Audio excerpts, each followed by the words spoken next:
Doctor साहब, जिस तरह से पहले हम बात करेंगे कि जिस तरह से आपने विकास के कार्य किए हैं, 2047 को लेकर विजन क्या है? नहीं, सबसे पहले तो राकेश जी बहुत बहुत धन्यवाद। आपने इस आयोजन का हिस्सा बना करके मुझे भी इन महानुभावों के बीच में रह करके कुछ सीखने का अवसर दिया।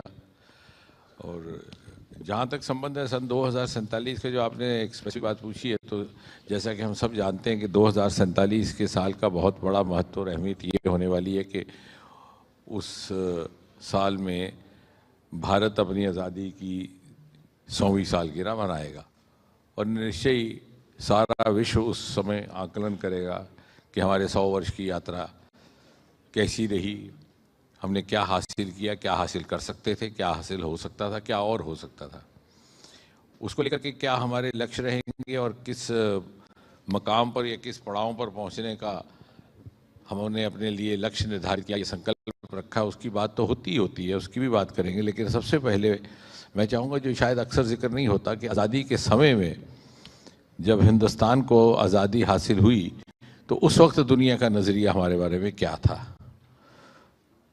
मिसाल के तौर पर उस समय यूनाइटेड किंगडम में विपक्ष के नेता विंस्टन चर्चिल थे। हाउस ऑफ कॉमन्स में बोलते हुए उन्होंने कहा था कि 50 साल के भीतर ही हिंदुस्तान इतना पिछड़ जाएगा कि उसका अनुमान नहीं लगा सकते। Go back to the ages of barbarism. इस प्रकार के अनुमान और भविष्यवाणियां की जा रही थी। There was so much cynicism about India's capability and capacity to manage itself without the colonial support और द कॉलोनियल रूल। उस बात को बखूबी नकारा है